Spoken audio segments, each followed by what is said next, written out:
Salve galera do canal Nas Quatro Cordas, para quem está me vendo pela primeira vez, meu nome é João Messias Júnior, eu tenho um canal no YouTube, onde 2 vezes por semana eu busco trazer um conteúdo que varia do rock, do metal, alguma coisa do pop, sempre de uma forma sincera, sem mimimi, sem rabo preso com ninguém. Então, se te interessou o conteúdo, só você procurar lá no YouTube João Messias Júnior, vai aparecer lá. Busca curtir, busca conhecer o conteúdo, sempre dá uma força, eu não falo porque é o meu canal, mas vamos sempre fomentar os produtores de conteúdo independentes. Não tem só 2 ou 3 pessoas que falam de rock no metal no Brasil, então vamos procurar sempre a galera que está sempre dando uma força, uma galera que está sempre buscando trazer um conteúdo bacana aí. Vamos fomentar esse tipo de cultura aí, beleza? E vamos aí pro convite, né? Já agradeço ao Kleberson, um cara que eu conheço já, acho que uns 30 anos a gente já se conhece. E ele me passou o convite para falar do Cliff Burton. Difícil, cara. É difícil falar de um cara que é uma lenda, assim, no circuito do rock, do metal. Quando eu falo difícil, é porque já se falou muita coisa do Cliff, sabe? E aí eu busquei preparar um vídeo, fugir um pouco do óbvio, mas vamos começando falando do aspecto histórico, né? Então, dia 10 aí de fevereiro é um dia conhecido porque essa é a data de nascimento do Cliff, né? E o Cliff, durante o pouco tempo que ele ficou na banda, ele ficou cerca de 4 anos no Metallica, ele gravou discos icônicos, né? Então, Kill 'Em All, Ride the Lightning, Master of Puppets, então são discos icônicos para quem gosta de música pesada. Em especial, o Thrash é um disco que a galera tem a obrigação de conhecer. E até aí tudo certo, né? É o que todo fã de Metallica, todo fã de Thrash Metal devia saber. Mas eu busquei focar no seguinte. Você já parou para pensar que será que se a carreira dele não tivesse sido interrompida por causa do acidente de ônibus que acabou vitimando o músico, será que ele estaria hoje tocando com o James, tocando com o Kirk, tocando com o Lars? Analisando o aspecto histórico, você ouvindo os discos, né? Seguramente não. Na minha opinião, seguramente o Cliff não estaria com os caras, tá? E algumas coisas assim explicam isso, né? Então, se você for parar para ouvir os discos do Metallica, o Kill 'Em All nem muito, tá?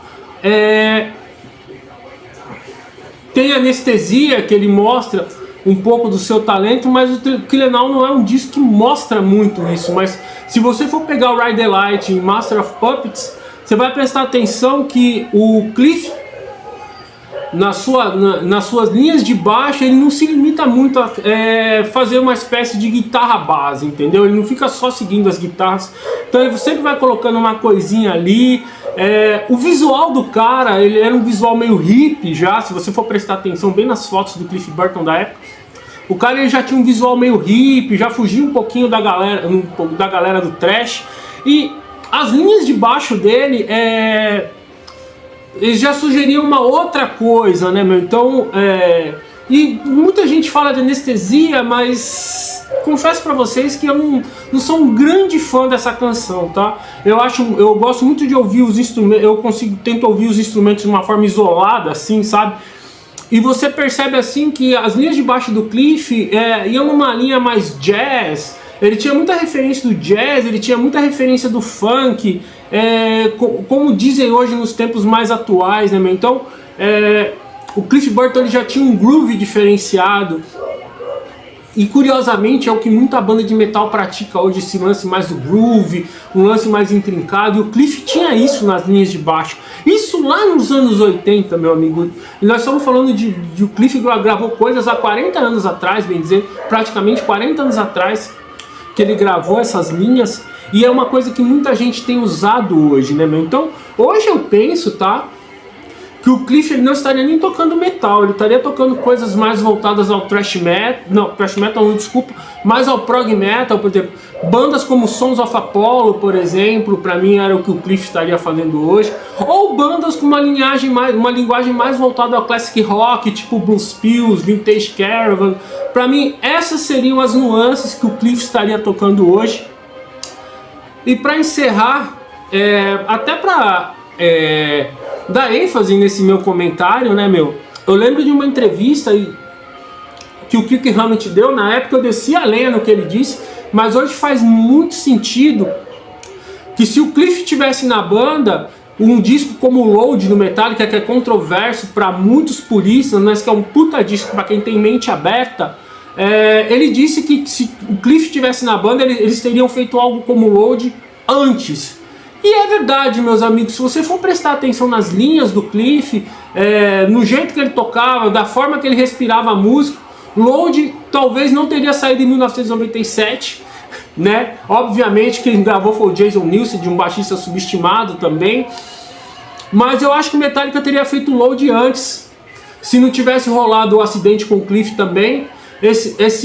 Essa vibe do Load ela teria saído muito antes, cara, porque o Cliff era um cara que estava à frente do tempo. Os caras não, mas o Cliff sim. Se ele tivesse na banda, com certeza um disco como o Load, ele não tivesse sido vitimado desse acidente, Load teria saído muito antes e talvez o metal teria atingido outro patamar, na minha humilde opinião. E é isso, Kleberson, agradeço o convite, eu espero que eu tenha correspondido às suas expectativas. E vocês, meus amigos, se estiverem vendo esse vídeo, busquem propagar a mensagem nas 4 cordas por aí, não só nas 4 cordas, e todos os produtores de vídeos independentes, cara. Eu acho que esse é o caminho da gente ter uma cultura melhor, mais rica e variada, porque, mais uma vez eu vou falar isso, não tem 3 caras apenas falando de rock e de metal no Brasil, tá? Então, vamos se atentar a esse detalhe, vamos ter uma cultura mais bacana e mais variada, beleza? E é isso, meus amigos, grande abraço, cuidem-se, e até mais! Boa, pessoal, vamos terminar aquela história que começamos de Cliff Burton. Bom, após a morte de Cliff Burton, o Metallica lançou um documentário chamado Cliff in Hall, uma retrospectiva em vídeo da época em que Cliff esteve na banda. É uma coleção de filmagens de apresentações feitas por fãs, algumas filmagens profissionais e gravações de TV que nunca haviam sido usadas, e algumas fotos pessoais. O primeiro álbum com material original após a morte de Cliff, And Just For How, contém o último crédito de composição de Cliff na faixa To Live To Die, que é quase totalmente instrumental. O Metallica algumas vezes toca a parte intermediária em um andamento mais lento, em tributo a Cliff Burton. Foi Cliff quem escreveu a única estrofe da canção, que James Hetfield optou por citar ao invés de cantar, e que em português significa: quando um homem mente, ele mata uma parte do mundo. Estas são as pálidas mortes, as quais os homens chamam de suas vidas. Tudo isso eu não posso aguentar ver por muito tempo. Não poderia o reino da salvação me levar para casa? Esta última frase foi escrita na lápide de Cliff Burton. O tributo a Cliff mais conhecido fora do Metallica é a canção In My Darkness Hour, do Megadeth. De acordo com Dave Mustaine, após saber da morte de Cliff Burton, ele sentou e escreveu a música inteira de uma só vez. A letra, entretanto, não tem relação com a morte de Cliff. Dave foi o guitarrista solo do Metallica no início da banda e conhecia muito bem Cliff e mantinha boas relações. Com ele, após sair da banda em 83, Dave declarou que a canção foi inspirada na morte de Cliff. Ele reclamou que nem James nem Lars o informaram da morte de Cliff, e que ele só soube quando o então empresário do Metallica o telefonou. Em 3 de outubro de 2006, uma lápide foi colocada na Suécia, próximo ao local do acidente fatal que matou Cliff. A banda Anthrax dedicou o álbum Among the Living e a banda Metal Church dedicou o álbum The Dark. O rap francês homenageou Cliff no seu álbum Inferno. 6 de fevereiro de 2018, após uma petição de fãs pela Change.org, foi proclamado pelo condado de Alameda o Cliff Burton Day, no dia 10 de fevereiro, dia em que Burton faria seu aniversário de 56 anos.